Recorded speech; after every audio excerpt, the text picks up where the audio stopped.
De mentale dreun die Heerenveen Oude Snein in Eindhoven oproen is verwerken.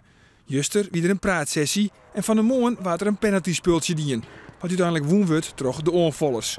Het is alweer bedoeld om de kop bij de spelers weer kind te krijgen. Want één ding is duidelijk, de knop maat om. Heel veel spelers hebben echt heel slecht gespeeld afgelopen zondag en dat weten ze zelf ook.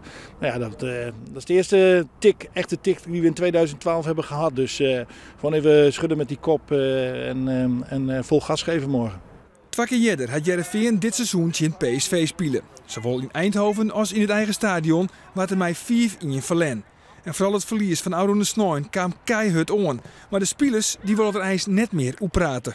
Ja, ik denk dat we daar niet meer te veel over moeten hebben.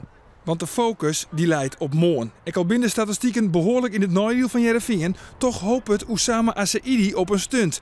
En hij weet echt wel hoe je dat het beste realiseren kunnen. Door morgen gewoon alles te geven, 100% te geven en gewoon te bikkelen en hun kort op hun flikken zitten. Boppendot had PSV na de winterstop nog geen uitwedstrijd woen. Dus dat biedt dan ook weer perspectief. Ron Jans zal zijn overtal in vergelijking met Oude Snein op één plak wijzigje.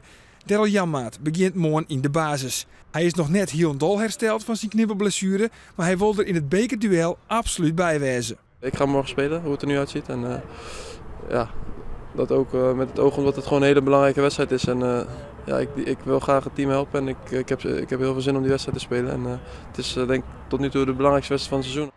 Winst of verlies in de hele bekerfinale. Het is het verschil tussen een mooi seizoen en een heel mooi seizoen.